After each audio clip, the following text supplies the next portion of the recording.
Всем салам алейкум. Менің атым Диас. Бүгінгі видеода арық балаға қалай салмақ жинау керек, не істеу керек. Өзім туралы айтып кететін болсам, тренировка мен айналыспай тұрғандағы кездегі салмағым 50 килограмм болған. Қазіргі күнде салмағым 80 килограмм. 80 килограммға көтерілдік общий массам. Но в будущем сушкаға отырамыз, ол туралы отдельный видео түсіріледі. В общем, тема бүгінгі арық балаға қалай салмақ жинау керек. Так, основной екі параметр бар. Любой результаттың основной екі параметр бар. Именно тренировка и питание. И бұл жерде баланс 80%-інде питание и только 20% ғана тренировка. То есть бүкіл бодибилдингтағы результатының барлығы в основном питаниеге байланысты. Тамақтануға байланысты, не жеп атқаныңа байланысты. Арық бала классификацияға бөлінген кезде бұлар бізде обычно эктоморф деп айтамыз. Телосложение арасында үш основной тип телосложения бар. Ол эктоморф, жаңағы арық, эндоморф, ол толық кішкене, и мезоморф, ол спортивный телосложение айтамыз. Бұлардың барлығы эктоморф, мезоморф, эндоморф, бұлардың барлығы денесінің несіне емес, формасына байланысты емес, в основном. Ол обмен веществ, метаболизм основной несі критериялар ма, қалай, основной типтары. Допустим, эктоморфта, арық адамда, ода ускоренный обмен веществ.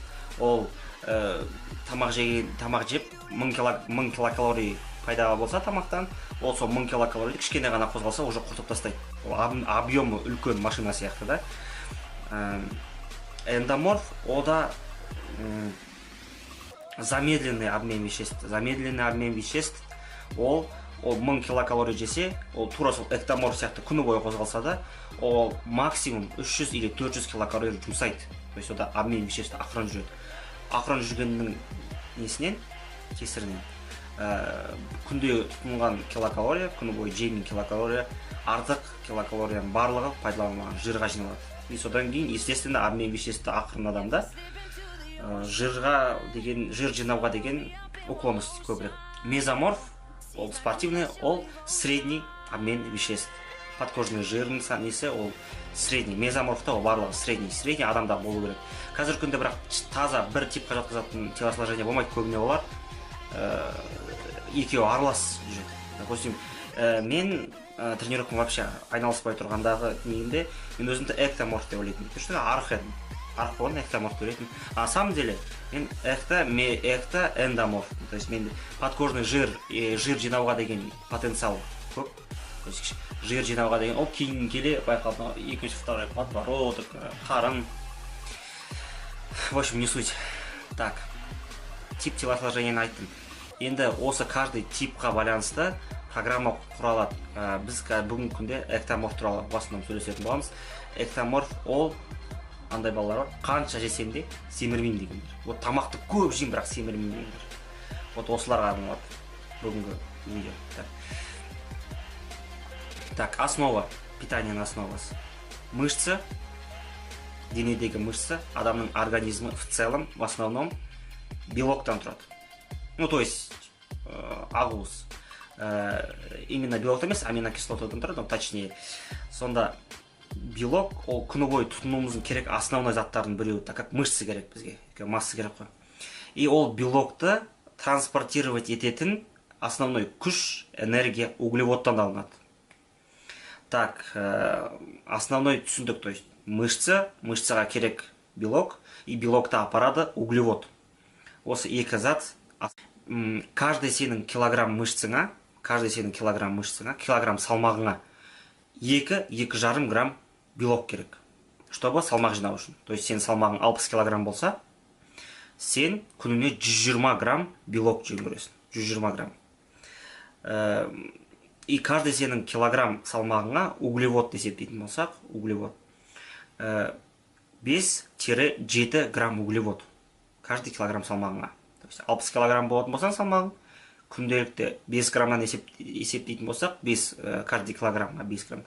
60-ті 5-ге өдесің, 300 грамм. То есть 300 грамм углевод и 120 грамм белок.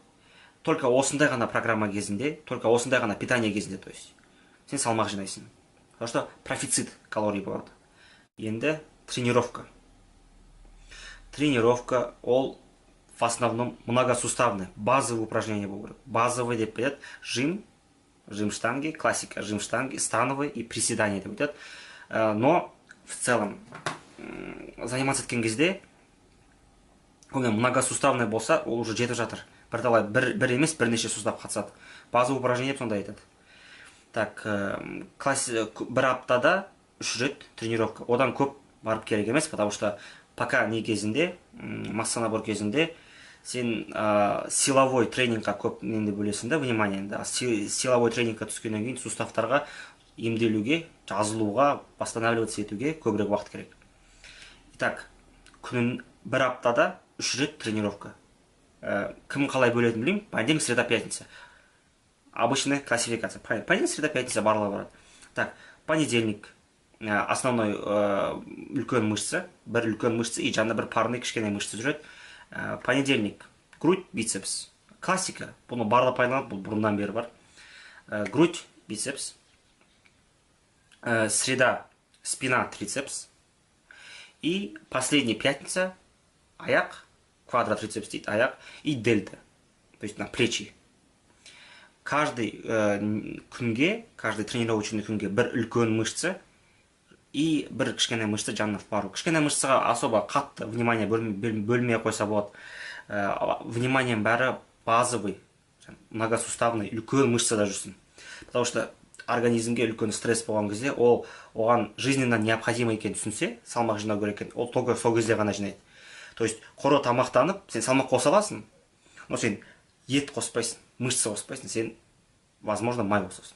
Жир ешкімге керек емес, ондайлар көрген шығармыз. Өзі арық, еще жир. Өзімнің не істегенім туралы айтып кеттім. То есть тренировка, питание. Питание не? Питание обязательно белок, ол біздің строительный материал. Мышца белоктан тұрады. Белок. Каждый килограмм салмаққа 2-2,5. 2 в идеале. Нормально немен 2 деп ала берсе болады. 2,5 уже қатты өкіледі, өйткені белок тоже қымбат тұрады. Белок тамақтан алу қиын. Так, питание. 2 грамм каждый килограммға белок. И белокты таситын основной энергияның көзі, углевод. Каждый килограмм салмағына 5-7 грамм. Так, жир. Каждый килограмм салмағына грамм углевод жирдан кете береді. То есть 60 килограмм болсаң, 60 грамм жир. Жетіп жатыр. Жирді қоспай қойса да болады, қосса да болады. Эктоморф кезінде, желательно эктоморфтарға, именно арықпын дегендерге максимально бір жегенде көп тамақ жеу керек. Реально көп тамақ жеу керек та. И тамақтардың ортасы, арасы кішкене ұзағырақ болады. То есть күні 3 рет или 4 рет, 3 рет основной тамақтану и 1 рет или 2 рет перекус қосып қойса болады. Ол не үшін істеледі? Ол обмен веществ ақырындату үшін істелмеді. То есть бір тоя жеп алсаң, прямо реально тойып тұрып жеп алсаң, асқазан оны сразу қорытпайды. Ол оны біраз уақыт кетеді қорытуына. Ол енді қорытып болдым деген кезде 3 сағат, 4 сағатта қорытып болдым деген сен тағы да бір прием жібересің. Итак, қысқаша бәрін айтып кеттік.